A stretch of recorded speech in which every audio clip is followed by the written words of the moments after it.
दो तरह के धर्म होते हैं। भारत रहा है धार्मिक देश। एक धर्म होता है ईश्वरवादी और एक धर्म होता है सत्यवादी। जो सत्यवादी धर्म है भारत में वो पाया जाता है वेदांत में, और जो ईश्वरवादी धर्म है भारत में वो पाया जाता है पुराण में। ज्यादातर जो भारतीय है, कहने को तो जो हिंदू धर्म है वो वैदिक धर्म है। आप किताबों में पढ़ोगे कि हिंदुओं के प्रमुख ग्रंथ वेद हैं, लेकिन वो बात बस किताबी है। वास्तव में जो पूरा हिंदू कल्चर है, हमारी जो संस्कृति है वो पौराणिक है। ठीक है, वेदों पर माने वेदांत दर्शन पर बहुत कम लोग हैं जो चलते हैं।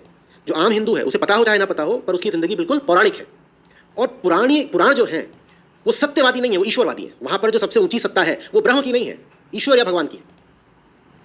आप पुराणों में जाएंगे तो वहां सबसे जो ऊंची सत्ता है वो ईश्वर की है। बल्कि जैसे आप भागवत पुराण को अगर लेंगे तो उसमें आरंभ में उल्लेख आता है कि ब्रह्मवेत्ता जो थे ऋषि, वो भी परेशान घूम रहे थे। वो ब्रह्मज्ञ हो गए हैं लेकिन वो परेशान है। तो उन्होंने पूछा कि मैं तो ब्रह्म को भी जान गया हूं, तो मैं क्यों परेशान हूं? तो उनको कहा गया क्योंकि आपको अभी भगवान की कथाएं नहीं मिली हैं, इसलिए आप परेशान हो। तो फिर उनको कथाएं सुनाई गई, वही सब जो कथाएं हैं वो भागवत पुराण में संकलित है। तो जो पौराणिक पूरी धारा है वो कहती है ब्रह्म भी बहुत छोटी चीज है, असली चीज क्या है? ईश्वर। ईश्वर माने कोई एक बाहर की ताकत जो आपके जीवन को संचालित करती है, नियंत्रित करती है, उसके आदेश पर आपकी जिंदगी चलती है। तो चूंकि भारत के लोग पौराणिक ज्यादा हैं, इसीलिए भारत के लोग आसानी से तानाशाही को या फौजशाही को या ऑटोक्रेसी को स्वीकार करने को तैयार हो जाते हैं।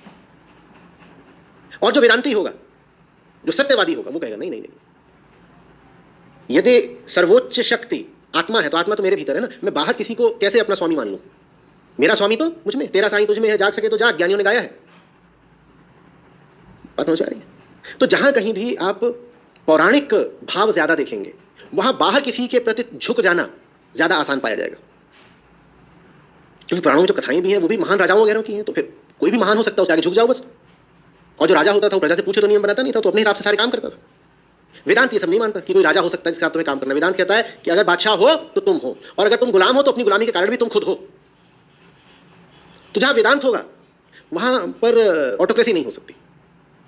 लेकिन ये बात हम पुराणवाद के लिए नहीं बोल सकते। वहां हो सकती है, क्योंकि वहां जो वहां पे सारा खेल है वो है ही किसी बाहरी सत्ता का ना, कि बाहर एक सत्ता है, तुम तो उसके छोटे से अंश मात्र हो। तो वो जो इतनी बड़ी सत्ता है, तुम्हें उसके नियम कायदों पर, आदेशों पर तो चलना ही पड़ेगा ना। अब वो जो सत्ता है वो ईश्वर की भी हो सकती है और ईश्वर के किसी दूत की भी हो सकती है, माने ईश्वर के द्वारा नियुक्त किसी राजा की भी हो सकती है।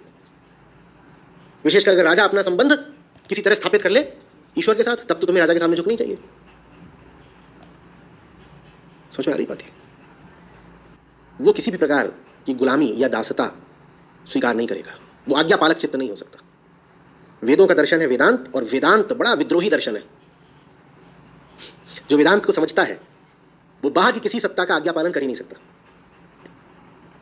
और खेद की बात यह है कि अधिकांश भारतीय, बल्कि अधिकांश हिंदू वेदांत पर नहीं चलते हैं। हमारा जो धर्म है, जो हमारा विवृत धर्म है, जो हमारा प्रैक्टिस्ड रिलीजन है, वो कथाओं का, कहानियों का धर्म है, पौराणिक धर्म है। और चूंकि हम अंतर नहीं समझते दोनों में, तो हम कह देते हैं वेद पुराण। वेद पुराण एक सांस में तो कहीं भी नहीं जा सकते, दोनों में जमीन आसमान का अंतर है। दोनों बिल्कुल एक इधर का है, एक उधर का है। वेदांत में सर्वोच्च सत्ता तुम्हारे भीतर है, और भीतर ही नहीं है, उसके अलावा और कुछ नहीं है।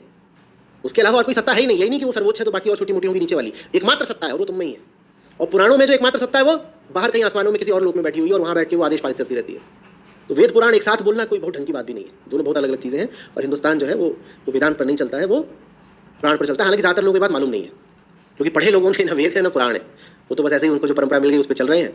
ये बात भी उनको नहीं लगती है कि अच्छा, तो जो हमारा व्यवहारिक धर्म है, इसका हम व्यवहार करते हैं अपने प्रतिदिन के जीवन में, वो पौराणिक है। हाँ जी, वो पौराणिक है, उसमें वेदांत कहीं नहीं।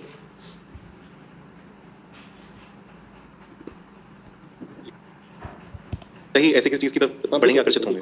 तो भारत में लोकतंत्र इतने दिन चल गया, ये थोड़ी अचरज की बात है। नहीं तो भारत की जो जमीन है वो राजशाही के लिए ज्यादा उपयुक्त रही है। भारतीय चित्त विद्रोही नहीं है। भारत में कौन सी क्रांति हुई कभी? भारतीय चित्त ऐसा है कि उसे कोई बलवान दिख जाए तो वो सर झुका देता है, खासतौर पे अगर उसे ये साबित कर दिया जाए कि वो जो बलवान व्यक्ति है वो तुम्हारी भलाई करेगा। भारत में इतनी सारी जातियों का इतना दमन होता रहा, कोई क्रांति करी उन्होंने कभी? महिलाओं का होता रहा, कोई क्रांति करी उन्होंने कभी? क्यों नहीं हुई भारत में कभी कोई क्रांति? क्योंकि क्रांति करने के लिए मानना पड़ता है कि मुझमें ताकत है।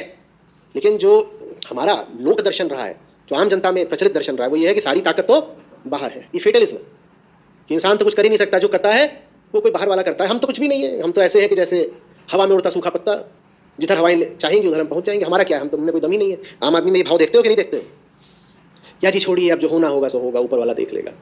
तो अब ऐसी सोच के साथ क्रांति थोड़ी होगी, फिर तो कहोगे कि हमें क्रांति क्या करनी, ऊपर वाला देख लेगा। वेदांत चाहिए सबसे पुराने हैं लेकिन उन्हीं सबसे पुराने ग्रंथों के दर्शन को आज पुनर्जीवित करने की जरूरत है। नहीं तो मुट्ठी भर अंग्रेज थे, हमने उखाड़ के ना फेंक दिया होता। और इतने आक्रांता आते रहे भारत में, छोटी छोटी फौजों के साथ आते रहे, और यहाँ पर वो जीत भी जाते, अत्याचार भी करते, शोषण भी करते, हमने उनको उखाड़ के ना फेंक दिया होता। वेदांत पर चला होता भारत तो कभी गुलाम न बनता। पर भारत उसकी जगह फंस गया ईश्वरवाद में। भारत सत्यवादी नहीं रहा, ईश्वरवादी हो गया। और सत्य और ईश्वर बहुत अलग अलग बातें हैं। ईश्वर का मतलब होता है some power, great power outside of you, और सत्य का मतलब होता है the greatest power is within me. और मैं सच के लिए लड़ रहा हूं, मर सकता हूं, किसी बाहर वाले के सामने झुक नहीं सकता। ये सत्यवादी होता है। हमें सत्यवादी धर्म चाहिए। तो पता चलेगा, उनके वोट डाल के भी क्या होगा। यहां तो लहरें आती हैं एक के बाद एक गंवारों की। मैं वोट डाल दूंगा, मेरे पीछे 20 ऐसे हैं अनपढ़ अशिक्षित लोग, पढ़े लिखे भी होकर भी वो अशिक्षित हो सकते हैं, और वो जात पात पे वोट डालेंगे, मूर्खतापूर्ण मुद्दों पर वोट डालेंगे, वो धार्मिक तनाव के मुद्दों पर वोट डालेंगे। उन्हें असली मुद्दों का कुछ न पता है, ना उन्हें पता करना है, तो कहते हैं कि हाँ भाई, बात आहत करेगी, आपको बुरा लगेगा सुन के। आईआईटी में थे, वहाँ 4 साल का बीटेक होता है, पहले दूसरे साल से ही पूरी एक कम्युनिटी बन जाती थी, एक समुदाय ऐसे स्टूडेंट्स का जिन्होंने तय कर लिया होता था पहले दूसरे साल में कि उन्हें तो यूएस ही जाना है, अमेरिका। तो उनका पक्का होता था कि भैया जीआरई लिखना है, जीआरई लिख करके निकल जाए। तो वो सारी बातें इस तरह से कर रहे होते थे कि इतनी सीजीपीए रख लो, जीआरई स्कोर इतना लाना है, इससे रको लेनी है, रको माने रिकमेंडेशन, कॉल वहाँ से मिल जाएगी, कॉल माने स्कॉलरशिप। तो उनकी सारी बातें इसी तरीके से होती थी। और मालूम है क्या बोलते थे यूएस को? वतन। धक्का लगा, नहीं रहनी नहीं, वतन। कहते थे क्या करेंगे यहाँ रह के। और ये तो सन 2000 से पहले की बात है। तो तब तो भारत में और पढ़े लिखे लोगों के लिए एकदम नहीं अवसर थे। बोले यहाँ है क्या,